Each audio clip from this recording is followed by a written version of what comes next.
If you look at the temple structure, deep inside the sanctum sanctorum, all you will find is a stone. 6 to 7 feet or 9 feet, including the pedestal, etc. A whole lot of people are ridiculing why this much decoration to a stone. What's there in it? How can you worship this dumb stone as God? To all the idiots who are ridiculing idol worshipping, let's talk science, okay? What is it? It's a rock. What is rock? Rock is made up of metals and minerals. If you go to a valley and shout something, what does the rocks do? It will give you an echo.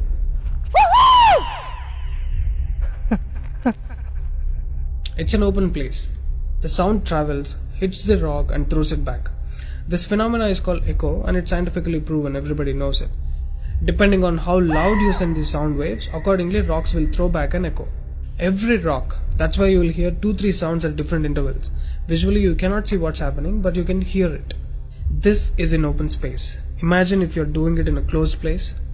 What would be the amount of echo? Obviously much more than the open space. Let's get inside the temple. You will find a linga or a statue made of a rock.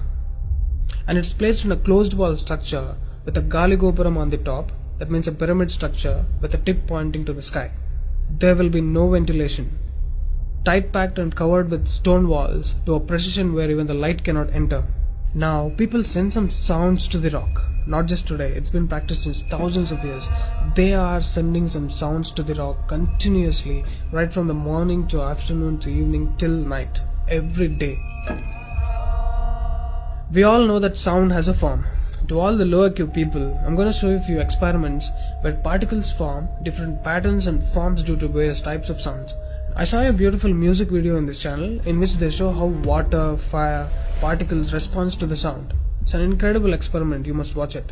It is a film to describe to you the effect of cymatic frequencies. Now, 72% of your body is water. 12% is earth, 6% is air, 4% is fire and the remaining is space. Don't you think this sound has an impact on your system? Look at how drastically the water is responding to the sound.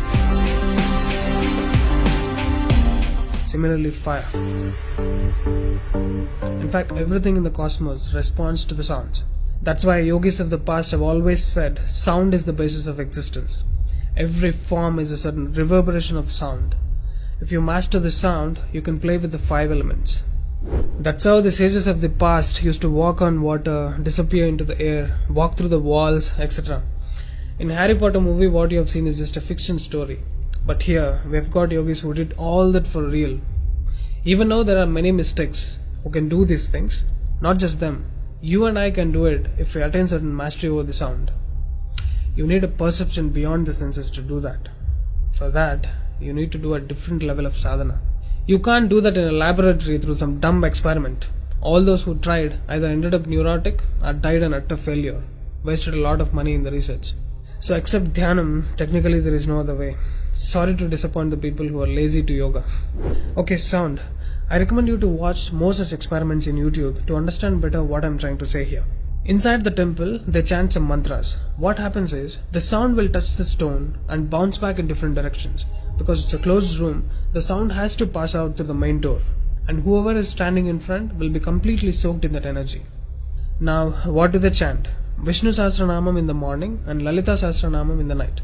There is Shivopasana Mantram, Lingastakam, Am Namah Shivaya, Nirvana Shatakam, etc., which will have different impacts on the human system.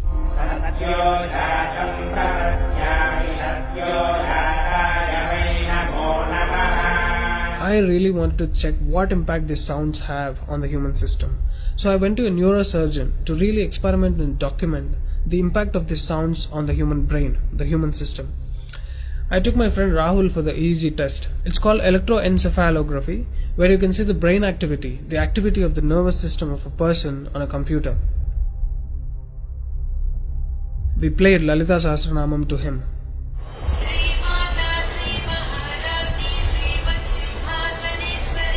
Rahul, relax your face.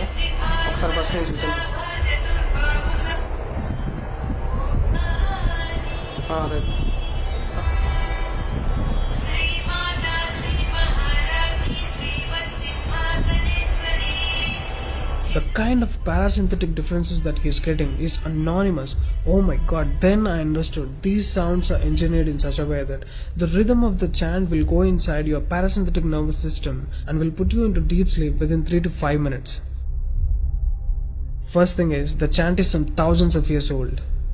How could these ancient sages know that these sounds impact the parasympathetic nervous system? This they do it in the night. And in the morning they chant Vishnu Sahasranamam, the 1000 names of Bhagavan Vishnu. And again, these sounds are engineered in such a way that it will wake you up to a peaceful and refreshing state of mind. I'm sure most of you are suffering with painful wake-ups, with such an irritated mind that you can't sleep and you don't enjoy waking up. If you listen to Vishnu Sahasranamam in the morning, it will clear all these clutches in the brain and you will be super fresh when you wake up. Even today you can go and check in Tirupati temple. They will chant Vishnu Sahasranamam in the morning and Lalita Sahasranamam in the night. This is a clear science evolved and being practiced in temples. Even now in most of the temples they're still doing it without knowing why they're doing. I went and asked one of the priests in my hometown. He said, no, they're doing it since so many years. Or they will say something like, it's good for your health, you will get money, pregnancy, etc. This is one more reason why temples are ending up in ruins here. There is no one to talk about the science behind it. Why sounds and why the rock? So they call this rock as God, and when you chant for God, their idea is to benefit the human beings living in the city. It's a free service. Will your doctors treat you for free? But these temples are doing it for free, since ages. But now, these temples are under attack. It's time to free them from government's control. Temples' properties are being looted. They think too much of gold is available there. You know what? The temple design is such. There will be a Dvajastambam, which is made of some metal, usually gold or copper.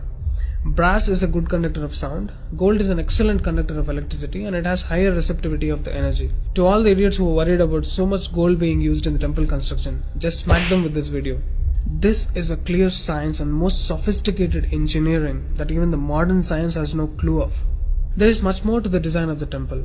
The design is such, the energy waves reverberated by the gopuram will pass straight and touch the antenna kind of arrangement here and stored in the energy format. People are supposed to touch it. A lot of people touch their heads without knowing why they are doing it. And then you are supposed to walk into the space which is filled with this energy transmitted by the rock inside. Doesn't matter whether you are a Muslim, Hindu or a Christian, you can't escape the energy. You will be bathed in the glory of that energy. You can actively feel the difference after you pass through the path.